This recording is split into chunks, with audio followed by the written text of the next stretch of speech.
Bismillahirrahmanirrahim. My name is Dr. Danial. A very warm welcome to all of you in unique interactive lectures. Last lecture में जो कल हुआ था उसमें हमने बेटे सुना था with regards to the biology and the service of mankind या the benefits of biology या इससे related जो चीज़ें थी वो हमने यहाँ पे डिस्कस की थी. अब हम बेटे शुरू कर रहे हैं next topic. Board point of view से बहुत important long question. The long question is disease control. अब बहुत ज़्यादा आया है. What is disease control, give the methods to control diseases, ये हमारा आज का लॉन्ग क्वेश्चन होगा. हम इसको बहुत डिटेल में इंशाल्लाह टेकअप करेंगे और स्टेप बाय स्टेप इसको लेके चलेंगे सो दैट आप मज़ीद इम्प्रूवमेंट भी कर सकें और टॉपिक को जान भी सकें, समझ भी सकें और बेहतरी की तरफ भी जा सकें. उम्मीद करता हूँ कि मेरे आज तक जितने भी लेक्चर आपने सुने हैं वो सब आपके लिए बहुत बेनिफिशियल रहे होंगे और आपने आहिस्ता आहिस्ता साथ साथ कोर्स को समझा भी होगा, जाना भी होगा और इम्प्रूव भी किया होगा. ठीक हो गया. तो अब हम शुरू करते हैं डिजीज़ कंट्रोल. सबसे पहले डिजीज़ और नॉर्मल हेल्थ के अंदर जो डिफरेंस है वो ज़हन में आना चाहिए आपके कि इलनेस है क्या, बीमारी है क्या. तो बड़ा सिंपल सा वर्ड है इल होना. आप बीमार हो गया, आपको बुखार हो गया या आपको कोई भी अटैक है, कोई एंटीबैक्टीरियल मतलब कोई एंटीबायोटिक आप यूज़ कर रहे हो, कोई इन्फेक्शन हो गया, तो deviation from normal homeostasis is known as illness. इसका क्या मतलब है कि अगर आप बीमार हो गए हैं तो नॉर्मल होम्योस्टेसिस से आप डेविएटेड हैं, इसको बोलते हैं illness. Illness means deviation from the normal health. तो बीमारी इंसान को कभी भी हो तो वो आपकी इलनेस या डिजीज़ कहलाती है. अब बात यह है कि अब डिजीज़ हो गई है या हो रही है तो दुनिया ने, स्पेशली WHO ने, वर्ल्ड हेल्थ ऑर्गेनाइजेशन ने स्टैंडर्ड ऑपरेटिंग प्रोसीजर्स जिनको SOPs बोलते हैं सेट किए हैं मुख्तलिफ बीमारियों की अगेंस्ट, उनकी ट्रीटमेंट्स के अगेंस्ट, उनकी प्रिवेंशंस के अगेंस्ट और वो सब चीज़ों के अगेंस्ट. जैसे हम एक एक करके इसको सारे को स्टेप्स को टेकअप करते हैं. सवाल क्या आता है बोर्ड में, फिर एक दफ़ा सुन लें गौर से सवाल और फ्रेश रहिएगा, लेक्चर को प्रॉपर्ली गो थ्रू कीजिएगा. Explain the various steps to control diseases, ये आपके पास इसकी हेडिंग होगी. तो सबसे पहले आप शुरू करेंगे इसको प्रिवेंटिव मेजर्स से. प्रिवेंटिव मेजर्स क्या होते हैं? प्रिवेंटिव मेजर्स बेसिकली वो प्रिवेंशन के मेजर्स हैं जिसकी मदद से किसी भी बीमारी को आप वक्त से पहले कंट्रोल भी कर सकते हैं और उसको बढ़ने से रोक भी सकते हैं या अपनी बॉडी को उसके अगेंस्ट इम्यून कर सकते हैं. अच्छा, प्रिवेंटिव मेजर्स में एज इंग्लिश की बहुत अच्छी सेइंग है, आप सब जानते हैं, prevention is always better than cure. अगर आप इसकी डिटेल्स को टेकअप करें, prevention is better than cure, तो आप उसको किस वे में लेते हैं कि आप किस तरह मुख्तलिफ बीमारियों को प्रिवेंट कर सकते हैं और कैसे आप इम्प्रूवमेंट की तरफ जा सकते हैं. अच्छा, प्रिवेंटिव मेजर्स में सबसे पहले जो आप यहाँ पे देखेंगे उसमें सर फहरिस्त हमारे पास आएगा क्या? वैक्सीनेशन. ठीक हो गया. बहरहाल अगर हम इसको सेपरेट भी पढ़ लें तो सेपरेट भी हो सकते हैं. अब यहाँ पे आपकी किताब को थोड़ा सा पहले फॉलो करते हैं और वैक्सीनेशन को अलहदा टेकअप करते हैं और प्रिवेंटिव मेजर्स को अलहदा टेकअप करते हैं विद रिगार्ड्स टू डिजीजेस. जैसे कॉमन एक बीमारी है, पहले इसको कंप्लीट करते हैं फिर वैक्सीनेशन देखते हैं. सबसे पहले कॉमन एक डिजीज़ है जिसका नाम है एड्स. एड्स क्या है? Acquired immune deficiency syndrome. तो ये तो बहुत सारे वर्ड्स आ गए जो आप सबको आने चाहिए, इसके मतलब भी आने चाहिए, इसकी लॉजिक भी समझ आनी चाहिए. एक्वायर्ड क्या होता है?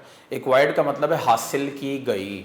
इम्यून वर्ड शो कर रहा है जो आपके इम्यून सिस्टम के ऊपर एक्ट करती है.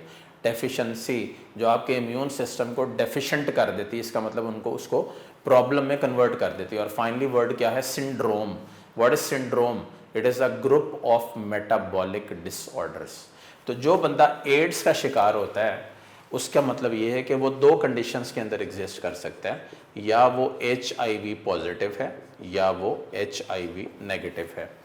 HIV human immuno deficiency virus. तो इसका मतलब एड्स एक वायरल डिजीज़ है. तो सबसे पहले प्रिवेंटिव मेजर्स के अंदर जो प्रिवेंशंस होंगी इस बीमारी के अगेंस्ट वो क्या होंगी? सबसे पहले सर्जिकल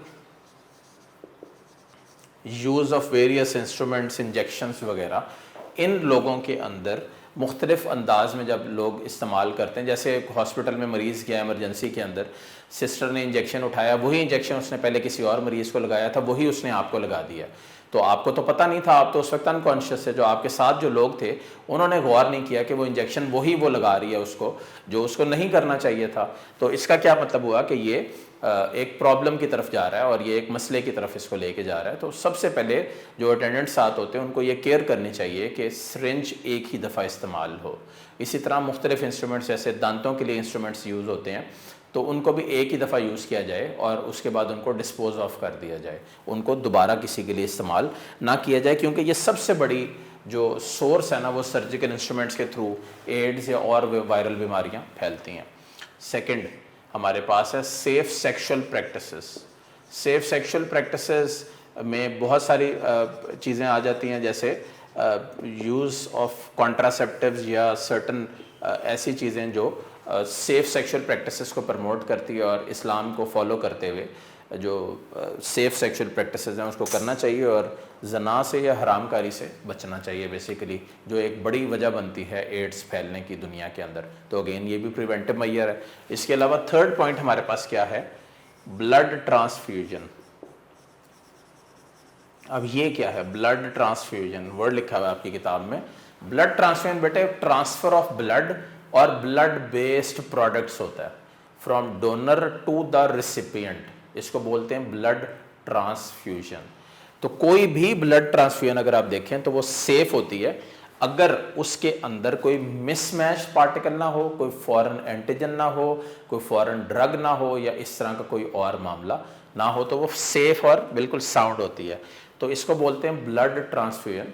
तो ब्लड ट्रांसफ्यूजन को देखते हुए, क्रॉस मैचिंग और सब फैक्टर्स को देखते हुए फिर इसको बेटे फाइनलाइज करना चाहिए कि आइदर ये हमारे लिए सही है, सेफ है या नहीं सेफ है। ठीक हो गया। तो ये प्रिवेंटिव मेजर से विद रिगार्ड्स टू एड्स। फिर नेक्स्ट हमारे पास है, इसी के अंदर लिखा हुआ है हेपेटाइटिस।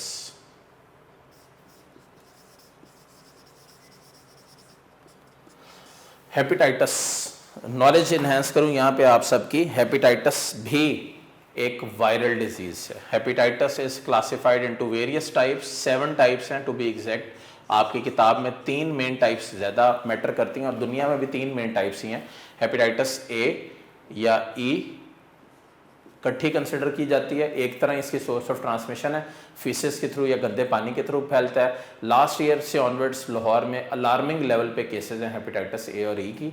उसकी वजह क्या है, गंदा पानी जो हम ड्रिंक कर रहे हैं, पानी साफ़ नहीं है, और बहुत सारी जगहों के ऊपर सीवरेज वाटर और पीने का पानी बेटे मिक्स हो रहा है, जिसकी वजह से ये प्रॉब्लम एग्जिस्ट करती है। इसके अलावा हेपेटाइटिस बी और हेपेटाइटिस सी, ये सब वायरल डिजीज़ हैं जिसमें डीएनए या आरएनए वायरस इन बीमारियों को कॉज करता है। तो इसकी प्रिवेंशन भी अगेन सेम होगी। इसमें आप सबसे पहले तो सर्जिकल इंस्ट्रूमेंट्स के यूज़ से बचिए। सर्जिकल इंस्ट्रूमेंट्स का जो यूज़ है, जो सिरिंजेस हैं, नीडल्स हैं, इन सब को प्रॉपरली स्टेरलाइज करना चाहिए, और एक इंडिविजुअल से दूसरे इंडिविजुअल तक इंजेक्शंस को ट्रांसफ़र किसी सूरत नहीं होने देना चाहिए।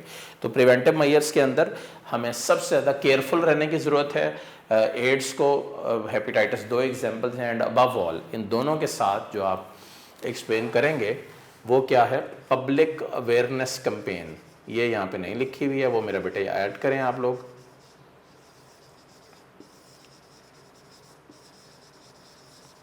पब्लिक अवेयरनेस कैंपेन, ये क्या है जी पब्लिक अवेयरनेस? पब्लिक को अवेयर करवाया जाए कि अगर हम इन सब तरीकों को सेफली प्रैक्टिस करें जो भी मैंने एक्सप्लेन किए हैं, तो हम कभी भी किसी वायरल डिजीज़ का शिकार नहीं हो सकते।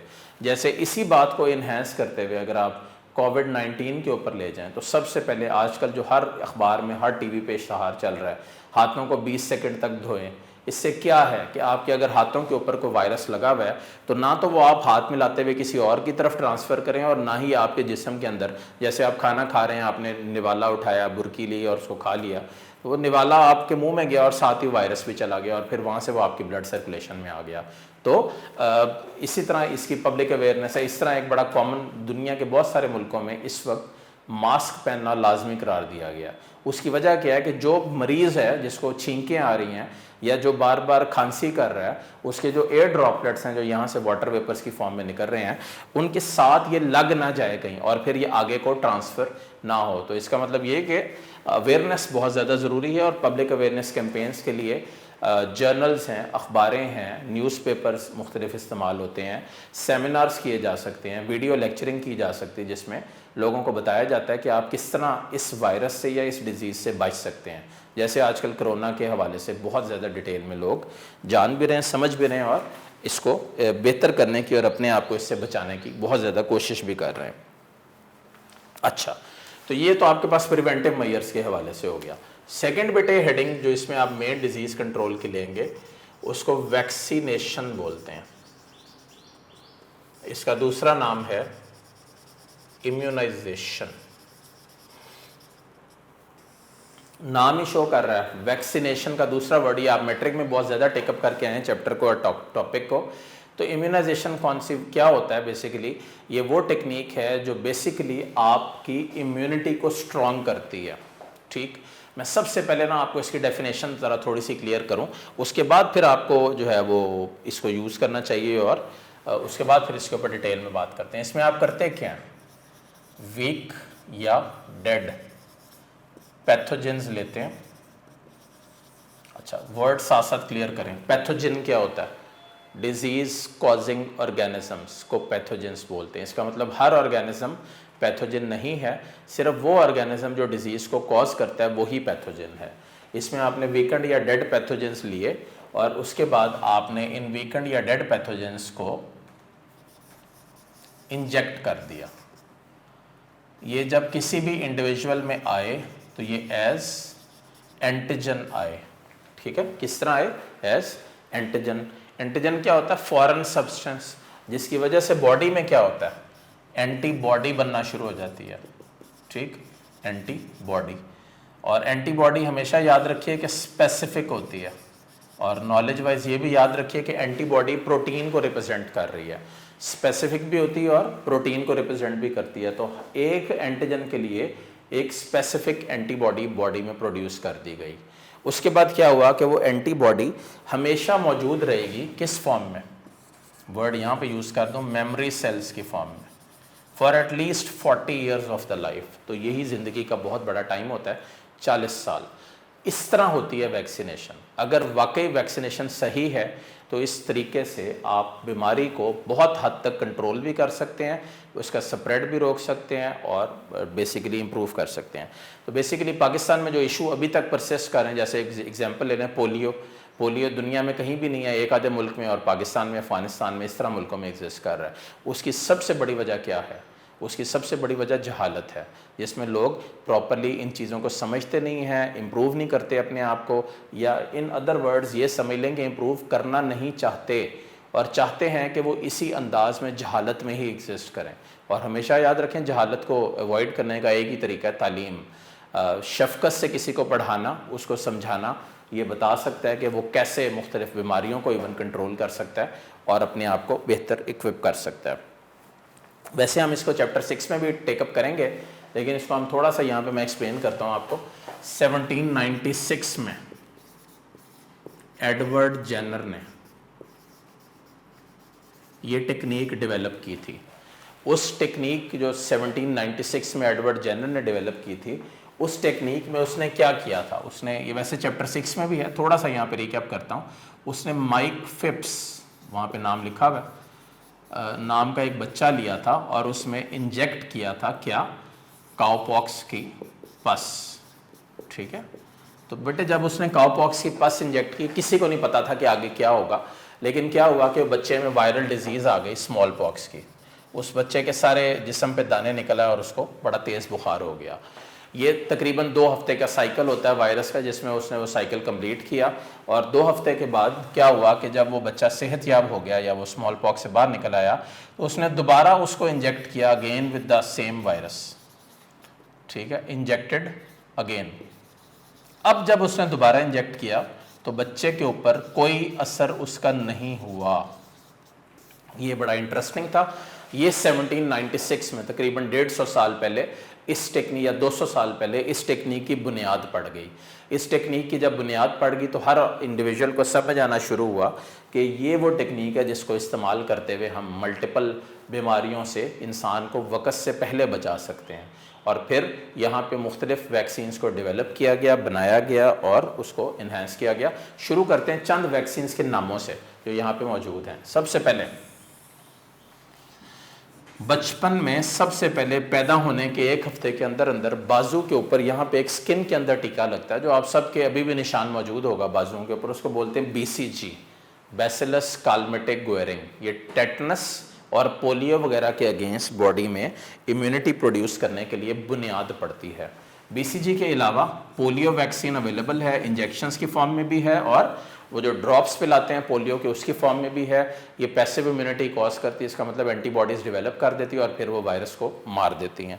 इसके अलावा मीज़ल्स आप सब जानते हैं, मम्प्स, मीज़ल्स में खसरा बोलते हैं, मम्प्स को कान पेड़े बोलते हैं। इसमें जो आपको पता है स्लाइवरी ग्लैंड 3 पेयर्स में होते हैं। यहाँ पे फ्रंट ऑफ द ईयर पे पैरोटिड ग्लैंड मौजूद होता है इस जगह पे ना, तो पैरोटिड ग्लैंड जब स्वेल हो जाता है तो उस वायरल अटैक को मम्प्स बोलते हैं। इसमें बहुत ज़्यादा तेज़ बुखार हो जाता है और बाज़ुकात ये एक साइड पे होता है और बाज़ुकात ये दोनों साइड के ऊपर होता है। उर्दू में इसको कान पेड़े बोलते हैं।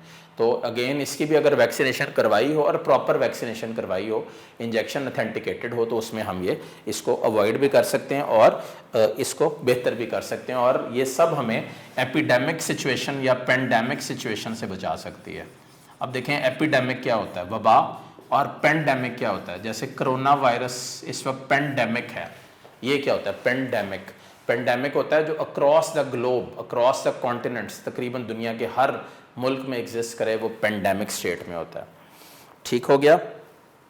अच्छा, तो ये हो गया। इसके अलावा वूपिंग कफ का जिक्र है किताब में। वूपिंग कफ क्या होता है, काली खांसी जिसमें बहुत ज़्यादा इंसान खांसता है, इसको भी प्रिवेंट करने के लिए इंजेक्शन यूज़ हो सकता है। इसके अलावा टेटनस के अगेंस्ट यूज़ होता है, टेटनस के अगेंस्ट बहुत ज़्यादा यूज़ होता है। इसके अलावा नमूनिया के अगेंस्ट यूज़ होता है, नमूनिया को अवॉइड करना चाहिए। इसके अलावा हेपेटाइटिस की वैक्सीन अवेलेबल है। ठीक है, अभी कोरोना वायरस की वैक्सीन तो अवेलेबल नहीं है, लेकिन उसके ऊपर वर्किंग जारी है कि उसको जल्द अज जल्द अवेलेबल किया जाए, सो दैट जो सिचुएशन डेवलप हो रही सारी दुनिया के अंदर उसको फौरी तौर पे नॉर्मलाइज करने की कोशिश की जाए। अल्लाह ताला से दुआ है कि इसको जल्द अज जल्द जो है वो इंसान को अल्लाह की तरफ से यह अता करे और इंसान इस बीमारी से बाहर निकले। एनीवेज, एक वर्ड यहाँ पे ऐड कर दूँ आपको, टेटनस के हवाले से बड़ा इंपॉर्टेंट है कि शॉट्स यूज़ किए जाते हैं। शॉट्स मीन्स क्या, मैं कॉमन एग्जांपल अपने स्टूडेंट्स को देता हूँ। आप बाइक पे जा रहे थे, बाइक आगे चली गई, आप पीछे रह गए, तो आप कहाँ पे होंगे, आप सड़क के ऊपर होंगे। वहाँ पे आप गिरे तो कॉमनली जो बैक्टीरियम, एनरोबिक बैक्टीरियम है, क्लोस्ट्रीडियम टेटनाई, वो आपने इनकाउंटर किया। वहाँ पे वो सड़क के ऊपर यूजली मौजूद होते हैं क्योंकि सड़कें बहुत डर्टी हैं, उनको साफ़ नहीं किया जाता, वगैरह वगैरह कई फैक्टर्स हैं। तो अब क्या हुआ कि टेटनस के शॉट को लगा दिया। आप फौरी तौर पे हॉस्पिटल गए और डॉक्टरों ने कहा कि सबसे पहले टेटनस का इंजेक्शन लगवाओ। तो थोड़ा सा गौर करें, क्यों टेटनस का इंजेक्शन इतना इंपॉर्टेंट क्यों है। क्योंकि अगर आप टेटनस का इंजेक्शन या वैक्सीन उसकी ना लगवाएं तो विद इन 48 आवर्स आपकी डेथ हो सकती है। कैसे?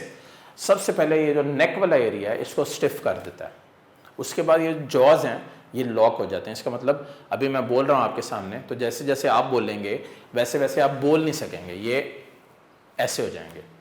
और फिर विद इन 48 आवर्स ये वायरस एक पॉइजन की शक्ल में आपकी बॉडी में फैलेगा और आपकी डेथ हो जाएगी। वायरस कह रहा हूँ, बैक्टीरिया। तो बेसिकली इसलिए, और फिर अगली बात यह है कि फिर अगर चार माह के वक्फे से आप दोबारा, अल्लाह ना करे कभी एक्सीडेंट हो गया इसी तरह का, तो 4 माह के बाद आप फिर दोबारा ये लगवाएं टेटनस। ये क्यों ज़रूरी है, ये सोचने की बात है कि इसकी वजह ये है कि ये प्रॉपर पैसिव इम्यूनिटी की फॉर्म में नहीं लिया जाता। जो वैक्सीन की डोज लगाई जाती है वो फौरी तौर पे एंटीजेंस जो अंदर आए होते हैं उनको मार देती है और उसके बाद वो खुद भी डिसअपीयर हो जाती है। तो नेक्स्ट टाइम आप दोबारा जब गिरते हैं तो उसके बाद फिर उसकी ज़रूरत पड़ती है। बूस्टर शॉट के नाम से ये जाना जाता है और ये मैंने यहाँ पर आपको मैंशन कर दिया है। एक दफ़ा सब ने साथ साथ पेज 11 और 12 की रीडिंग भी करनी है और उसके बाद जिस हेडिंग और जिस अंदाज में मैंने ये पहले 2 पॉइंट एक्सप्लेन किए हैं इनको ज़रूर गो थ्रू करना है। पहले ये कंप्लीट करें, उसके बाद ड्रग ट्रीटमेंट या जीन थेरेपी शुरू करते हैं।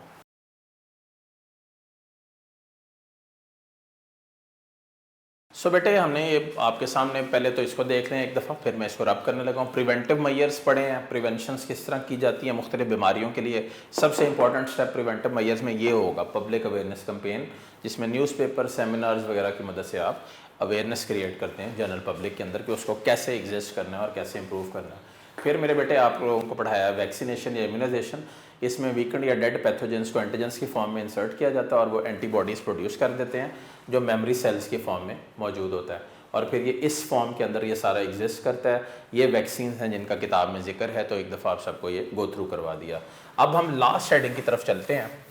सो बेटे मैं बता रहा था आपको कि इन स्पाइट ऑफ अल्लाह ना करे प्रिवेंटिव मैयर्स हैं, वैक्सीनेशन है, उसके बावजूद भी आपको कोई डिजीज़ हो गई है, अल्लाह रहम करे, अल्लाह ताला सबको महफूज रखे किसी बीमारी से, तो फिर उसका इलाज क्या है? उसके लिए आप मल्टीपल टेक्निक्स यूज़ करते हैं। सबसे पहले वर्ड है ड्रग ट्रीटमेंट।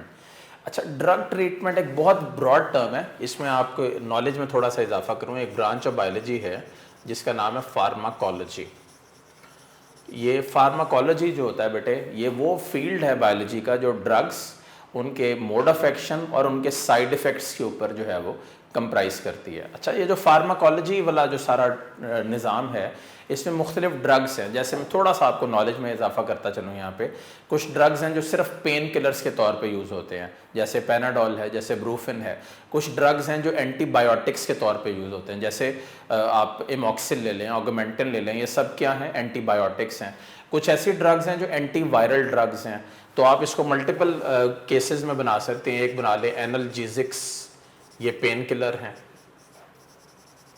ठीक हो गया। एक बना लें एंटीबायोटिक जो अगेंस्ट द बैक्टीरिया यूज़ होते हैं, इसमें पेनिसिलिन की एग्जांपल मैट्रिक लेवल की है, तो मेरे बेटे यहाँ पे ऐड कर लें पेनिसिलिन। फिर बना लें एंटी वायरल, तो ये वो हैं जो अगेंस्ट द वायरसेस यूज़ होती हैं। फिर बना लें एंटी फंगल, ये वो हैं जो अगेंस्ट द फंगस इस्तेमाल होती हैं, ठीक हो गया। ये आपके पास ड्रग ट्रीटमेंट की पहली एक आ गई कि आप ड्रग्स कौन सी इस्तेमाल कर रहे हैं मल्टीपल बीमारियों को ट्रीट करने के लिए। फिर इसी तरह डाइजेस्टिव ड्रग्स हैं जो डाइजेशन को इम्प्रूव करती हैं, फ्लैचुलेंस को कम करती हैं, मल्टीपल उसके असरात हैं।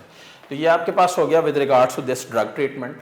अब इसके अलावा भी कुछ और टेक्निक्स भी हैं जो इस्तेमाल होती हैं, जैसे रेडियोथेरेपी।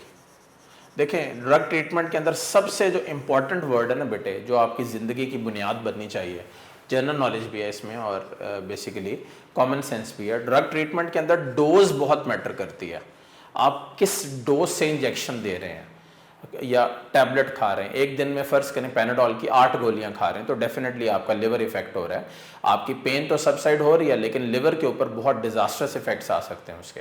तो कहने का मतलब ये है कि ड्रग ट्रीटमेंट में मुख्तलिफ ड्रग्स की एफिकेसी को देखते हुए आप ट्रीटमेंट तक जाएंगे, बेवकूफ़ों की तरह नहीं कि एक बीमारी लगी है तो उसके लिए ओवरडोज कर लें अपने आप को, तो उससे ज़ाहिर है डिज़ास्टर्स इफेक्ट्स होंगे, ठीक हो गया। सेकंड आपके पास है रेडियोथेरेपी। रेडियोथेरेपी बेसिकली यूज़ होती है अगेंस्ट द कैंसर पेशेंट्स या सर्टन सीवियर इलनेसेस। इसमें क्या होता है? इसमें बेसिकली रेडियो एक्टिव रेज को इस्तेमाल करते हैं, ये रेडिएशंस को इस्तेमाल करते हैं। कॉमनली गामा रेज ले लें या और कुछ इस तरह की रेडिएशंस ले लें। ये स्पेसिफिक पार्ट की तरफ होती है। इसमें क्या होता है कि स्पेसिफिक एक जो जगह है जहाँ पे कोई कैंसरस ग्रोथ है, यहाँ पे वहाँ पे सेल्स हैं, उसको स्पेसिफिक पार्ट को वहाँ से रेडिएट किया जाता है और फिर फाइनली रिमूव कर दिया जाता है। लाहौर की बात करें तो शौकत खानम कैंसर हॉस्पिटल में बेसिकली रेडिएशन थेरेपी के हवाले से यूज़ हो रहा है। या अगर आप वैसे बात करें सरकारी सेक्टर में, क्योंकि शौकत खानम प्राइवेट है, तो इन मोल हॉस्पिटल ये जो शेख ज़ैद हॉस्पिटल के साथ है, ये भी अगेन रेडियोथेरेपी के लिए और मल्टीपल जो कैंसरस ग्रोथ हैं उनको रिमूव करने के लिए यूज़ हो रहा है। तो सेकेंड हेडिंग आप रेडियोथेरेपी देंगे इसके अंदर। थर्ड बड़ा कॉमन और बड़ा तकलीफ दह सा तरीका कीमोथेरेपी। कीमोथेरेपी में होता क्या है? पहली बात यह कि कैंसर जो होता है उसकी दो टाइप्स हैं। एक होता है मेलिग्नेंट, या मैट्रिक में पढ़ के आए हैं, मेलिग्नेंट ट्यूमर, और दूसरा होता है बिनाइन ट्यूमर। तो रेडियोथेरेपी तो आप कर रहे हैं बिनाइन के लिए, ठीक है, यहाँ पे नॉलेज बढ़ा लें, बिनाइन ट्यूमर के लिए कर रहे हैं। लेकिन जो मेलिग्नेंट ट्यूमर है उसकी 4 स्टेजेस होती हैं। कैंसर बेटा क्योरेबल नहीं होता 3 और 4 स्टेज में। तो अगर पहली 2 स्टेजेस के अंदर कैंसर एबनॉर्मल ग्रोथ डिटेक्ट हो जाए, अल्लाह ताला सबको महफूज रखे इस डेडली डेंजरस डिजीज़ से, तो फिर क्या होता है कि इसके लिए कीमोथेरेपी की जाती है फर्स्ट 2 स्टेजेस के अंदर, जिसमें एक ड्रिप की फॉर्म के अंदर केमिकल को एडअप किया जाता है और फिर केमिकल को एडअप करने के बाद बॉडी के अंदर उसके बड़े डिजास्टर्स इफेक्ट होते हैं। वो कैंसरस सेल्स का तो मारता ही मारता है, लेकिन नॉर्मल सेल्स भी इसके साथ डेथ हो सकती है। तो हमेशा याद रखें कैंसर से बचने का एक ही तरीका है, बॉडी को प्रॉपरली एग्जामिन करें, रेगुलर अपने बॉडी के टेस्ट करवाएं, सो दैट आप इस परेशानी से वक्त से पहले अपने आप को टेक्निक को यूज़ करते हुए इसको करके रखें अपने जहन में। नेक्स्ट बेटे 4th हेडिंग होगी इसमें जीन थेरेपी। अब ये क्या होता है जी? जीन थेरेपी जेनेटिक इंजीनियरिंग की टेक्निक को यूज़ करते हुए सर्टन जेनेटिक इंजीनियरिंग यहाँ पे यूज़ करें, यूज़ करते हुए सर्टन जेनेटिक डिसऑर्डर्स को ट्रीट करना। अब वो जेनेटिक डिसऑर्डर्स होते कौन से हैं? वो डिसऑर्डर्स बेटे जो बर्थ वाइज होते हैं उनको बोलते हैं जेनेटिक डिसऑर्डर्स, जिसमें हेमोफीलिया है, जिसमें कलर ब्लाइंडनेस है, ठीक है, जिसमें और इस तरह के छोटी छोटी बीमारियां हैं जिसके अंदर आप जेनेटिक डिसऑर्डर्स को रिमूव करने के लिए अगेन इसी टेक्निक का इस्तेमाल करते हैं और फिर उसको एक सीक्वेंस में आप इम्प्रूव करते चले जाते हैं। तो ये आपके पास है जेनेटिक जीन थेरेपी, जिसमें आप सर्टन नई जीन को इंसर्ट करते हैं और उसके बाद आप उसको पुरानी वाली जो जीन है उसको निकाल देते हैं। सेकेंड ईयर में जाके चैप्टर 23 के अंदर मेरे बच्चे जीन थेरेपी के ऊपर एक बड़ा इंपॉर्टेंट लॉन्ग क्वेश्चन भी पढ़ेंगे। अभी तक के लिए इतना ही काफ़ी है कि जेनेटिक डिसऑर्डर्स को ट्रीट करने के लिए ये जीन थेरेपी है, जो दुनिया के बहुत सारे मुल्कों में मल्टीपल चीज़ों में बड़ी सक्सेस वे में यूज़ हो रही है। नेक्स्ट आपके पास 5th वाला होगा बेटे इंटीग्रेटेड डिजीज़ मैनेजमेंट। ये मैं ऑलरेडी आपको एक्सप्लेन कर चुका हूँ इंटीग्रेटेड डिजीज़ मैनेजमेंट। ये क्या होता है एक दफ़ा रिव्यू कर दूँ क्विक सा। Effective control of a particular disasters disease to control all the illnesses या diseases is called integrated disease management. अच्छा ये क्या है भाई? Effective control of a disease, जैसे अल्लाह रहम करे किसी को बड़ा सीवियर इन्फेक्शन है और उसको तकलीफ भी हो रही है, तो as a doctor as a physician वो कैसे उसको ड्रग उसकी कैसे बनाएगा? एक साइड पे फर्ज करें उस बंदे को मसल वीकनेस है तो उसको कोई वाइटामिन सजेस्ट करेगा, और आपको पता है वाइटामिन 2 तरह के होते हैं, या वाटर कॉम्प्लेक्स होते हैं या फैट सॉल्युबल होते हैं। अब वाइटामिन के साथ उसको पेन भी हो रही है तो कोई उसको पोटेंट सा पेन किलर साथ देगा, और फिर फाइनली थर्ड उसके अंदर तरीका क्या होगा कि कोई एंटीबायोटिक भी देगा, उसकी डोज को मॉनिटर करेगा कि उस एंटीबायोटिक से जो इंडिविजुअल है उसकी बॉडी के ऊपर नेगेटिव इफेक्ट्स भी कम से कम हो और वो इम्प्रूव भी करे। तो ये बड़ा ही इफेक्टिव तरीका है जिसके थ्रू आप इंटीग्रेटेड डिजीज़ मैनेजमेंट को इस्तेमाल करते हुए किसी भी डिजीज़ को वक्त से पहले कंट्रोल भी कर सकते हैं और अपने आप को इससे इम्प्रूव भी कर सकते हैं। ये 5th टेक्निक थे। इसके अलावा 6th एंड द लास्ट आपके पास जो मैं बहुत ज़्यादा यहाँ पे ऐड करता हूँ वो है अगेन पब्लिक अवेयरनेस कैंपेन्स। अब ये क्या है पब्लिक अवेयरनेस? हर बीमारी के मुतालिक WHO को चाहिए कि वो पब्लिक को अवेयर करे और पब्लिक अवेयरनेस कैंपेन्स के ऊपर चले। इसका क्या मतलब है कि पब्लिक को पता हो कि ये बीमारी है, जैसे कोविड-19 है, उसका स्प्रेड किस तरह हाथ मिलाने से, गले मिलने से, डर्टी चीज़ें खाने से, रश में एक दूसरे के साथ चलने से, कपड़ों से भी वो वायरस लग सकता है कपड़ों पे और उसके बाद आपके हाथों पे लग सकता है। तो किसी भी बीमारी को कंट्रोल करने की बुनियाद बेटे जो बनेगी वो डिजीज़ कंट्रोल है, और डिजीज़ कंट्रोल एक बहुत ही इफेक्टिव टेक्निक है जिसके अंदर आप सर्टन डिजीज़ को वक्त से पहले कंट्रोल भी कर सकते हैं और अपने आप को इससे बचा भी सकते हैं। उम्मीद है कि आपको लेक्चर समझ आया होगा, आपने जो है इसको एंजॉय किया होगा। एक थोड़ा सा रिकैप आपको कर दूं लास्ट हेडिंग में जिसमें ड्रग ट्रीटमेंट है, इसमें सबसे पहले आप ड्रग्स की मुख्तलिफ कैटेगरीज बताएंगे, एनाल्जेसिक्स हैं, एंटीबायोटिक्स हैं, एंटीवायरल्स हैं, एंटी फंगल्स हैं। फिर आप आ जाएंगे रेडियोथेरेपी के ऊपर जिसमें कैंसरस सेल्स को इन्वेड किया जाएगा, सर्टन रेडिएशंस जैसे गैमा रेज इस्तेमाल होती हैं और उसके बाद उनको इन्वेड करने के बाद उस स्पेसिफिक पार्ट को रिमूव कर दिया जाएगा। फिर आप आ जाएं कीमोथेरेपी के ऊपर जिसमें बेसिकली मैलिग्नेंट ट्यूमर के अंदर इसकी ट्रीटमेंट की जाती है। कैंसर की पहली 2 स्टेजेस के अंदर कीमोथेरेपी एक ड्रिप की फॉर्म में एक केमिकल सर्टन लगाए जाते हैं जिसकी वजह से क्या होता है कि जो ग्रोथ है ट्यूमर सेल्स की वो रुक जाती है। लेकिन मैंने आपको इसका डीमेरिट भी बताया साथ ही कि कैंसरस सेल्स के साथ साथ जो नॉर्मल सेल्स है उनकी ग्रोथ भी रुक जाती है, तो गर्ज है कि प्रॉब्लम एग्जिस्ट करती है। फिर जीन थेरेपी के ऊपर आ जाएं।